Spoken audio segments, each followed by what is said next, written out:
அட்டகாசமான சுவையில் நாட்டுக்கோழி குழம்பு தாங்க பார்க்க போகிறோம். இட்லி, தோசை, இடியாப்பம், சப்பாத்தி, ரைஸ்னு எல்லாத்துக்குமே அவ்வளோ ருசியாக இருக்கும். மிஸ் பண்ணாமல் அதை ட்ரை பண்ணி பாருங்கள். உங்கள் எல்லாருக்குமே ரொம்பவே பிடிக்கும். சுவை அவ்வளோ நல்லா இருந்துச்சு. ஒரு முறை இது போல் செஞ்சு பார்த்துட்டிங்கன்னா அடிக்கடி செய்வீங்க. அவ்வளோ டேஸ்ட்டு சூப்பராக இருந்துச்சுங்க. எப்படி செய்யுதுன்னு பார்க்கலாமா?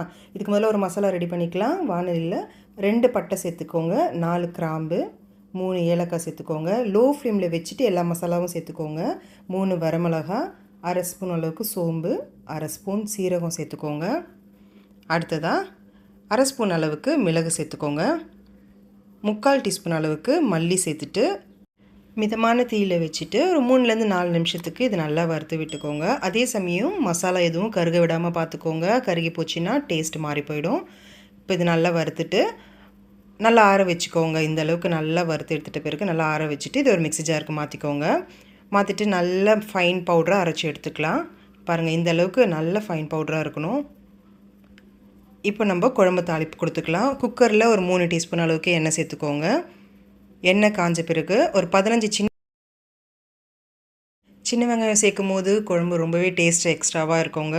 அடுத்ததாக 2 பெரிய சைஸ் வெங்காயத்தை நல்லா பொடியாக நறுக்கிட்டு அதையும் சேர்த்துக்கோங்க. இது கூட ஒரு 2 கொத்து கருவேப்பிலையும் சேர்த்துட்டு நல்லா வதக்கி விட்டுக்கலாம். வெங்காயம் நல்லா வதங்கி வரணும். கண்ணாடி பதத்துக்கு வதங்கி வரணுங்க. அப்போ தான் டேஸ்ட் ரொம்பவே நல்லாயிருக்கும். மிதமான தீயில் வச்சுட்டு நல்லா வதக்கி விட்டுக்கோங்க. சீக்கிரமாக வதங்கி வரதுக்கு உப்பு சேர்த்துக்கோங்க. நான் 1/4 டீஸ்பூன் அளவுக்கு உப்பு சேர்த்துருக்கேன். சேர்த்துட்டு இப்போ இது நல்லா கலந்து விட்டுக்கலாம். பாருங்கள், இந்த அளவுக்கு கலர் மாறி வரணும் வெங்காயம். அடுத்ததாக 2 டீஸ்பூன் அளவுக்கு இஞ்சி பூண்டு விழுது சேர்த்துக்கோங்க. சேர்த்துட்டு பச்சை வாசனை போகிற வரைக்கும் நல்லா வதக்கி விட்டுக்கலாம். மிதமான தீயில் வச்சுட்டு ஒரு 3 நிமிஷத்துக்கு நல்லா வதக்கி விட்டுக்கோங்க. இப்போ நல்லா வதக்கியாச்சு. அடுத்ததாக 2 பெரிய சைஸ் பழுத்த தக்காளியாக நல்லா பொடியாக நறுக்கி சேர்த்துக்கோங்க. சேர்த்துட்டு இதையும் நல்லா வதக்கி விட்டுக்கலாம். தக்காளி நல்லா குழஞ்சி வரணும். அந்தளவுக்கு நல்லா வதக்கி விட்டுக்கோங்க. உங்களுக்கு வேணும்னா நீங்கள் மிக்ஸி ஜாரில் கூட இதை கொரப்பாக அரைச்சி கூட நீங்கள் தக்காளி சேர்த்துக்கலாங்க. பாருங்கள், இந்த அளவுக்கு நல்லா வதங்கி வந்த பிறகு இப்போ மசாலா சேர்த்துக்கோங்க. 1/2 டீஸ்பூன் மஞ்சள் தூள், 1/2 டீஸ்பூன் கரம் மசாலா, 1/2 டீஸ்பூன் அளவுக்கு குழம்பு மிளகாய் தூள் சேர்த்துருக்கேங்க. வீட்டில் அரைப்போம் இல்லையா, அந்த குழம்பு மிளகாய் தூள் சேர்த்துட்டு லோ ஃப்ளேமில் வச்சு இதை நல்லா கலந்து விட்டுக்கோங்க. அடி பிடிக்கும், அதனால் லோ ஃப்ளேமில் வச்சுட்டு நல்லா கலந்து விட்டுக்கோங்க. இப்போ மசாலா நல்லா வெந்து வரணும். அதுக்காக நம்ம ஒரு 1/2 கப் அளவுக்கு மட்டும் தண்ணி சேர்த்துக்கலாம். தண்ணி சேர்த்துட்டு இப்போ இது நல்லா கலந்து விட்டுக்கோங்க. ஒரு 2 நிமிஷத்துக்கு மீடியம் ஃப்ளேமில் வச்சு இதை கொதிக்க வைக்கலாம். நல்லா மசாலா வெந்து வரட்டும். பாருங்கள், 2 நிமிஷம் கழித்து மசாலா நல்லா வெந்து வந்திருக்கு. இப்போ இந்த ஸ்டேஜில் 1 கிலோ அளவுக்கு நாட்டுக்கோழி நல்லா க்ளீன் பண்ணிவிட்டு வாஷ் பண்ணி எடுத்துருக்கேங்க. இப்போ இது சேர்த்துக்கலாம். சேர்த்துட்டு இப்போ இது நல்லா கலந்து விடுங்க. மசாலா எல்லாம் சிக்கனில் ஒட்டி வரணும். அந்த அளவுக்கு நல்லா இதில் கலந்து விட்டுக்கோங்க. இப்போ இது நல்லா கலந்து விட்டாச்சு.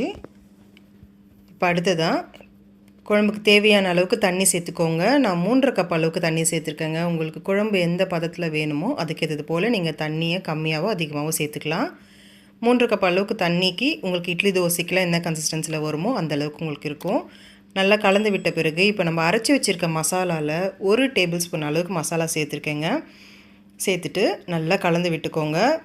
மீதம் இருக்க மசாலாவை நீங்கள் ஸ்டோர் பண்ணி வச்சு யூஸ் பண்ணலாங்க. மட்டன் குழம்புக்கு யூஸ் பண்ணலாம். காளான் ஃப்ரை, காளான் குழம்பு, இதுக்கு எல்லாத்துக்குமே நீங்கள் அந்த மசாலாவை யூஸ் பண்ணிக்கலாம். இப்போ குக்கர் மூடி வச்சுடுங்க. ஒரு 5 விசில் வரட்டும். 5 விசில் வந்த பிறகு பார்க்கலாம். நல்லா சிக்கன் நல்லா வெந்து வந்திருக்கோங்க. 5 விசில்லே குழம்பும் நல்லா வெந்து வந்திருக்கும். இப்போ இதில் நல்லா கலந்து விட்டுக்கோங்க. இப்போ ஸ்டவ் ஆன் பண்ணிக்கோங்க. ஆன் பண்ணிவிட்டு இப்போ இது நல்லா கலந்து விடுங்க. பாருங்கள், சிக்கன்லாம் நல்லா வெந்து வந்துடுச்சு. இப்போது 1/4 கப் அளவுக்கு தேங்காய் நல்லா பேஸ்ட்டாக அரைச்சி சேர்த்துருக்கேங்க. அதிகமாக தேங்காய் சேர்த்துறாதீங்க, குழம்போட சுவை கம்மியாயிடும். 1/4 கப் அளவுக்கு தேங்காய் போதுமானது. சேர்த்துட்டு இப்போ நல்லா கலந்து விட்டு ஹை ஃப்ளேமில் வச்சு ஒரு 3 நிமிஷம் நல்லா கொதி வரட்டும். ஏற்கனவே சிக்கன் நல்லா வெந்து வந்துட்டுருக்கும், அதனால் 3 நிமிஷம் மட்டும் நீங்கள் கொதிக்க வச்சிங்கனாலே போதுமானது. அடுத்து 1/2 டீஸ்பூன் அளவுக்கு மிளகுத்தூள் சேர்த்துருக்கேங்க. நீங்கள் காரத்துக்கு உங்களுக்கு எந்த அளவுக்கு அதிகமாக தேவையோ அதுக்கேற்றது போல் கம்மியாகவோ அதிகமாகவோ சேர்த்துக்கோங்க. சேர்த்துட்டு இப்போ நல்லா கலந்து விடுங்க. 3 நிமிஷம் ஹை ஃப்ளேமில் கொதி வந்த பிறகு பொடியாக நறுக்கின கொத்தமல்லியை தூவிட்டு நல்லா கலந்து விட்டு இறக்குனிங்கன்னா அவ்வளோ ருசியான நாட்டுக்கோழி குழம்பு தயாருங்க. கண்டிப்பாக உங்கள் வீட்டில் எல்லாருக்கும் ரொம்பவே பிடிக்கும். நீங்களும் அடிக்கடி செய்வீங்க. இந்த வீடியோ உங்களுக்கு பிடிச்சிருந்துச்சுன்னா லைக் பண்ணுங்கள். உங்கள் ஃப்ரெண்ட்ஸ் அண்ட் ஃபேமிலி கூட நிறைய ஷேர் பண்ணிக்கோங்க. தேங்க்யூ.